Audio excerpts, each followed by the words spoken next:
2 Reis, capítulo 4, versículo 38.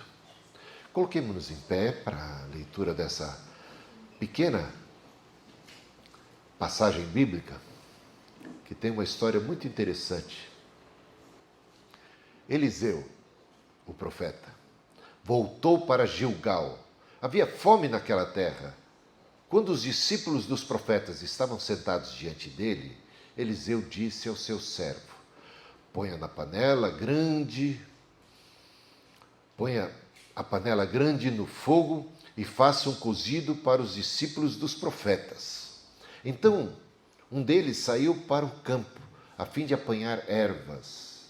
Ele achou uma trepadeira silvestre e, colhendo os frutos, encheu a sua capa com eles.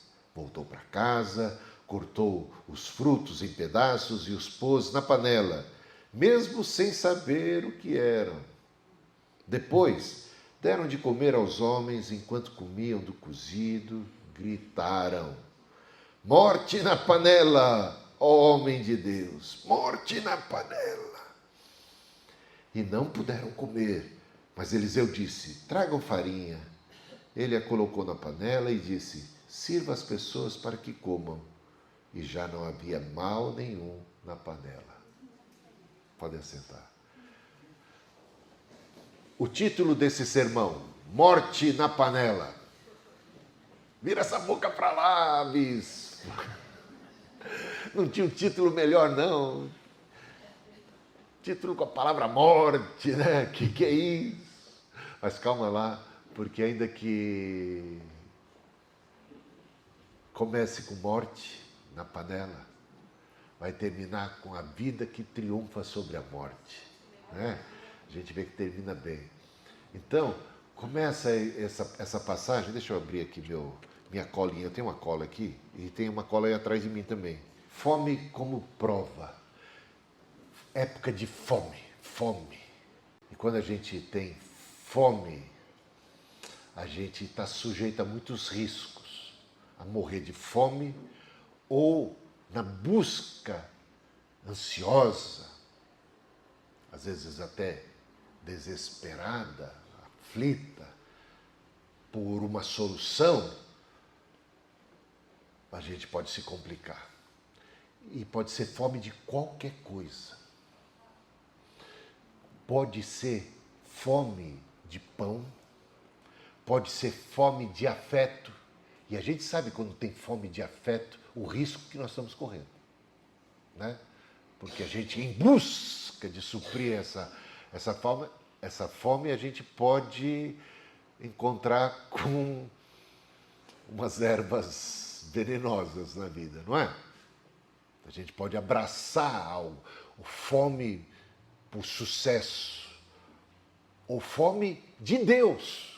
Aí quando a gente pensa que fome de Deus pode suscitar riscos, é algo que a gente tem que considerar. Fome de Deus. Quando a gente tem fome de Deus, a gente está buscando a Deus. A gente tem sede e fome de Deus. Que coisa boa, estamos buscando a Deus.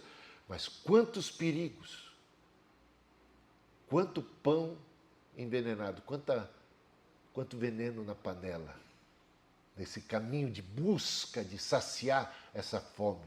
Então, aqui a gente vê o seguinte: a gente pode perder o discernimento, a gente, por aflição, essa pressa, a gente pode aceitar qualquer coisa, tudo vai parecer solução, tudo vai parecer, veio de Deus, olha que oportunidade,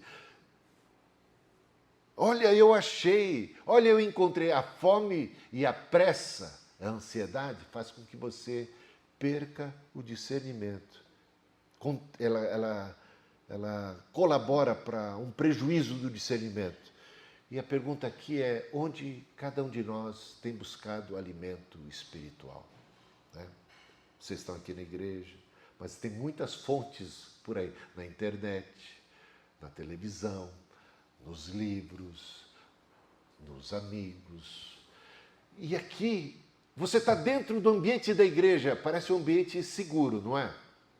Estamos no ambiente da igreja. o que se passou nesse texto está no ambiente espiritual.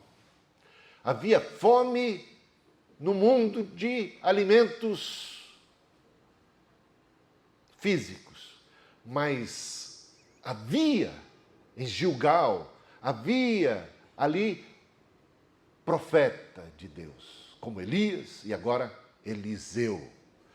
Havia uma escola de profetas, havia uma congregação de gente séria, buscando a Deus. E é nesse contexto que se dá o episódio que a gente acabou de ler.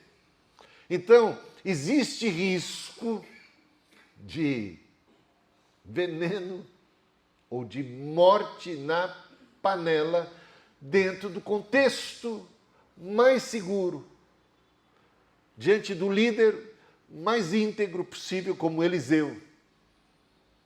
Olha só o que aconteceu. Alguém dentre do grupo foi buscar alimento por conta da fome. E era uma pessoa imatura, era uma pessoa inocente, ou uma pessoa simples, ou uma pessoa ingênua, talvez seja a melhor palavra. Imaturo, ingênuo, que não tem muito discernimento, mas que tem fome e que está buscando solução, e lá fora encontrou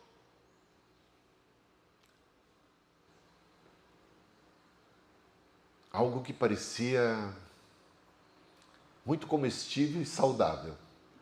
Esse é um dos problemas da heresia, que ela parece com a verdade. Aliás, a maior parte... Vamos falar do diabo? O diabo usa a palavra de Deus ou não usa a palavra de Deus? O diabo fala a palavra de Deus? Fala. Lembra da tentação no deserto de Jesus?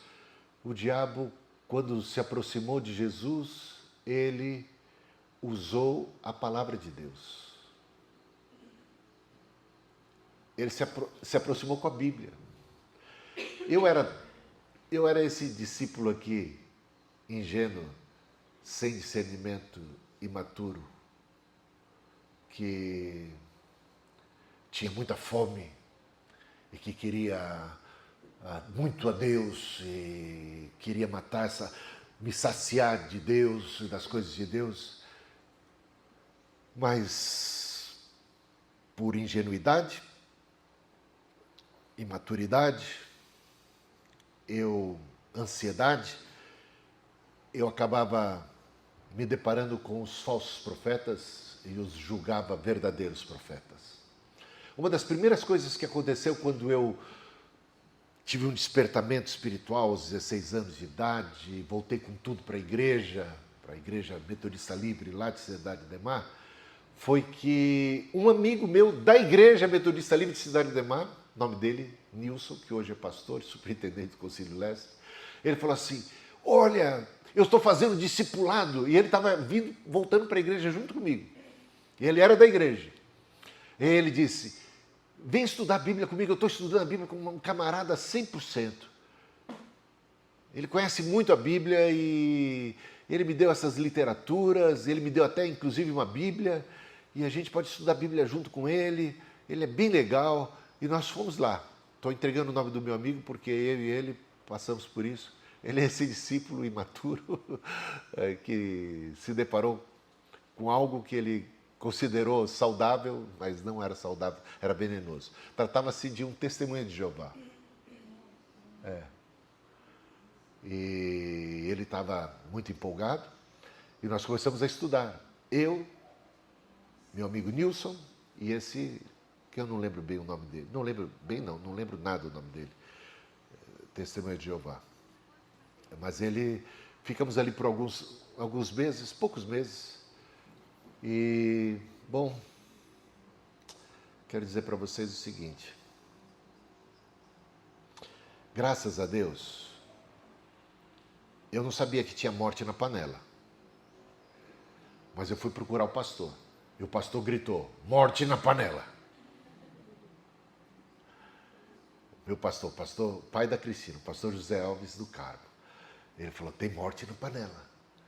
E aí ele começava a explicar tudo aquilo que era venenoso da doutrina falsa, eu trazia para o pastor, mas pastor, e quanto à Trindade? E quanto ao nome de Deus? E quanto à divindade de Jesus? Essas coisas todas. E aí o pastor me explicava, e aí eu explicava para o Nilson, e aí a gente foi a farinha que foi botada naquela panela com veneno. A verdadeira e saudável palavra de Deus, o verdadeiro evangelho. E aí eu fui curado, né? Graças a Deus. Mas as coisas são assim. E a minha não parou por aí. Mais adiante eu me deparo com falsos profetas evangélicos mesmo. É mais fácil a gente estar como evangélico, a gente já está com o pé atrás em relação a adventistas, testemunhos de Jeová, mormons, sabe, essas seitas, o hinduísmo, budismo, sei lá, islamismo. De alguma maneira a gente identifica com mais facilidade, embora eu não tenha identificado os testemunhos de Jeová com facilidade a princípio, estivesse sendo seduzido, inclusive. Mas quando se trata de crente, pastor, evangélico, dentro do próprio contexto da igreja, fica mais complicado, mais complicado. E eu não vou aqui contar as histórias, mas eu posso garantir para vocês que não foi uma, nem duas, nem três vezes em que eu quase entrei pelo cano. Decepção, falsos profetas, falsos pastores, falsos crentes, pedras de tropeço, escândalos e coisas desse tipo eu me deparei. Ainda jovem, né? Graças a Deus estou aqui, porque no meio de todo esse veneno que estava dentro da panela que está dentro do contexto cristão evangélico, tinha farinha. E a farinha, que é o pão vivo que desceu do céu, que é o Cristo, que é o Evangelho, que é a palavra de Deus, isso me salvou. Vê que eu tô saindo fora aqui da coisa, tá? Mas eu vou e volto, tá? Vou aqui, ó, para o próximo slide. Maturidade. Então, sem saber o que era, trouxe para dentro da panela, sem saber o que... Olha, gente, a seriedade do que a gente traz para dentro da panela. Não é não? A responsabilidade do que a gente traz para dentro da panela. E, bom, boas intenções, meus irmãos, o inferno está cheio, né? E a gente falando de fome, não vá para o supermercado com fome. Esse é um conselho normal, né? Por quê? Porque a gente vai comprar mais, né, do que devia, do que precisa. A fome leva a gente a... Bom, a fome é complicada, gente. A fome traz tentação, né? Então, é isso aí. A igreja como panela. Mesmo, bom, isso aqui eu já falei, grito necessário. Dei uma série de aulas sobre seitas, cada uma das seitas a gente foi estudando. Ou seja, eu estava dizendo, olha, tem morte na panela, tem doutrinas errôneas nesta seita, tem outras doutrinas errôneas daquela outra seita. E eu estava dizendo essas coisas, apontando os erros. E eu estava gritando, morte na panela. E não fui, assim, bem compreendido por todo mundo. Teve gente que achou isso indevido, que a gente devia reconhecer que todo caminho leva a Deus, que tem Deus em tudo quanto é religião, em tudo quanto é ensino, que é só uma questão da gente ser um pouco mais relativista, ser um pouco mais, assim, compreensivo, tolerante. Bem aqui, gente, a gente sabe o seguinte, eu ainda explicava assim, falei, olha, eu sou o pastor da igreja que pertence a Deus, essa igreja nem me pertence, eu recebi uma delegação, eu tenho um compromisso de zelar pela saúde do povo. Então, é minha obrigação, se eu percebo que tem algo perigoso, uma doutrina errônea, advertir, gritar, a morte na panela. Você está entendendo? Eu expliquei isso. com todo carinho, cuidado, na tentativa de ajudar. E assim é, ao longo, não apenas aqui, mas ao longo de muitas vezes, de muitos episódios, nesses 40 anos de ministério, né? Me deparei com essa... Mas veja aqui, o que eu acho bacana aqui é que Eliseu era o pastor, era o profeta, era o líder. Mas quem gritou morte na panela não foi nem o Eliseu. Eu fiquei feliz de observar que outros discípulos, porque foi um dos discípulos que foi buscar o alimento e acabou trazendo o veneno para dentro da panela. Mas os outros discípulos, eles mesmos observaram o perigo, o risco, eles discerniram. Eles sentiram o gosto, sentiram o cheiro, eles observaram bem e quando identificaram, eles gritaram, morte na panela. E ainda bem que fizeram assim. E aí você vai considerar essas pessoas como inimigas, como más? Elas estão a serviço da saúde do povo, do bem-estar das pessoas. Agora eu sei que gritar morte na panela é algo que exige coragem. É coragem para chamar atenção, coragem para chegar e dar cara a tapa, para dizer isso aqui está errado. Olha, perigo aqui. Você tem que ter uma certa ousadia. É mais cômodo ficar calado. Mas ficar calado é ser conivente com a morte que se seguirá. Porque se tem morte na panela e as pessoas estão comendo o veneno, elas correm o risco de ficarem muito enfermas e até mesmo de virem a falecer. A morte na panela. A gente precisa ter discernimento e que bom que dentro da comunidade, por isso vocês estão aqui ouvindo, aprendendo, estudando, indo na escola dominical, lendo a Bíblia, procurando, porque vocês precisam ter discernimento para si próprios, para que vocês não comam o veneno. Mas não basta você olhar, identificar que tem veneno na panela, morte na panela, e falar, eu não vou comer, mas vou deixar os outros comerem? Que irresponsabilidade, né? Que falta de senso, de juízo, de solidariedade. Gritar morte na panela é um dever de todos nós aqui presentes. Ou seja, zelar pela sã doutrina, pelo alimento correto, combater as heresias. E combater as heresias é algo desagradável. Porque é falar, isso aqui é errado, isso aqui não presta, isso aqui é veneno. Não é saudável, né? Silenciar seria covardia. Sinais de veneno hoje na panela. Falando de heresias, né? Por exemplo, com os testemunhos de Jeová. Eles negam a divindade de Jesus. Eles dizem que Jesus foi criado por Deus e que Jesus é um anjo. Um anjo. O arcanjo Miguel, talvez o maior de todos os anjos, mas um anjo criado por Deus. Só que a Bíblia diz que, pega Hebreus capítulo 1, que a qual dos anjos disse Deus, tu és o meu filho, eu hoje te gerei, a qual deles? Pergunta o texto. A nenhum dos anjos Deus disse essa frase que ele disse a respeito do filho. E é dito ali em Hebreus capítulo 1, todos os anjos de Deus o adorem. Jesus não é uma criatura de Deus, porque criatura de Deus não pode ser adorada. Ele não é um anjo, porque todos os anjos devem adorá-lo. Você está entendendo? Então, isso é muito importante saber. No princípio era um verbo. O verbo, ele não surgiu no princípio, ele já era no princípio. E o verbo estava com Deus e o verbo era Deus. Todas as coisas foram feitas por ele, sem ele nada do que foi feito se fez. Então, a negação de Cristo, a negação da divindade de Cristo, a negação da humanidade de Cristo, diminuir a Cristo, deturpar o que as Escrituras afirmam a respeito de Jesus. Um outro Jesus, uma outra história, ou um outro evangelho. Evangelho legalista.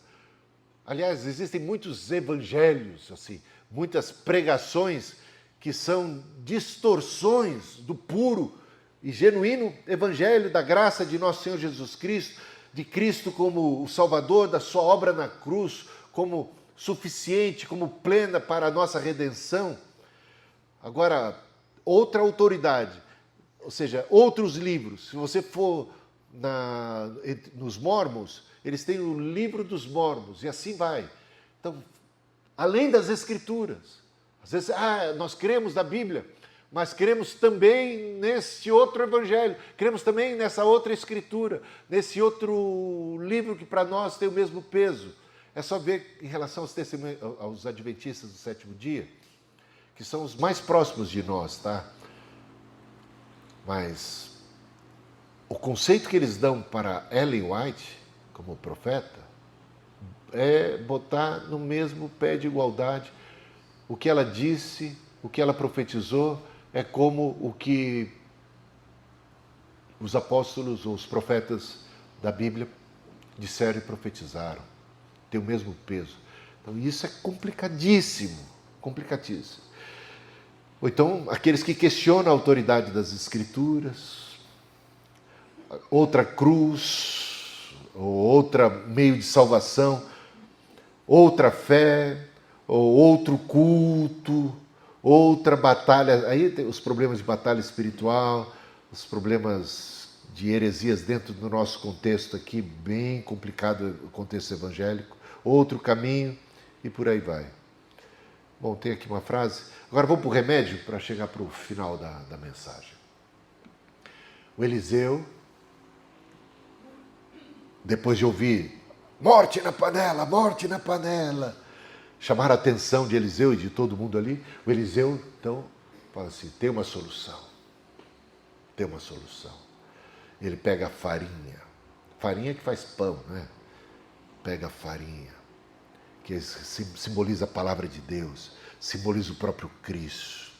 E ele traz esse evangelho, ele traz esse Cristo, ele traz essa palavra de Deus para dentro da panela. Meus irmãos, isso restaura tudo, isso expulsa o veneno, isso santifica tudo, isso reverte o quadro. O veneno perde a sua força e a vida é restaurada. Então, poder da palavra, da verdade, do Evangelho de nosso Senhor Jesus Cristo. Então, maturidade espiritual. Líderes precisam discernir, proteger, corrigir. A igreja deve examinar, provar, alertar. A igreja madura, ela é bereana. Sabe o que faziam os bereanos? Em Atos capítulo 17, versículo 11, é dito que enquanto Paulo pregava, os de Bereia, os cristãos de Bereia, eles examinavam as Escrituras para ver se o que Paulo estava dizendo conferia com o que as Escrituras sagradas ensinam.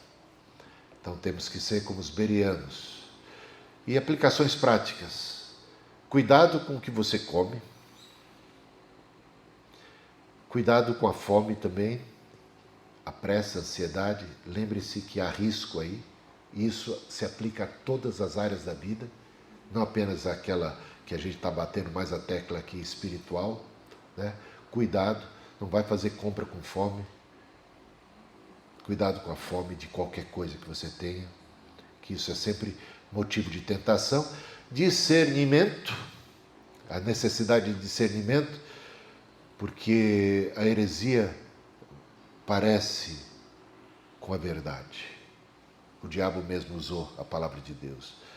Só a palavra, a verdadeira farinha, o verdadeiro evangelho e coragem para gritar morte na panela, para confrontar o mal. E quando a palavra entra, meus irmãos, entra vida na panela, Cristo cura o veneno e o evangelho restaura tudo. Amém?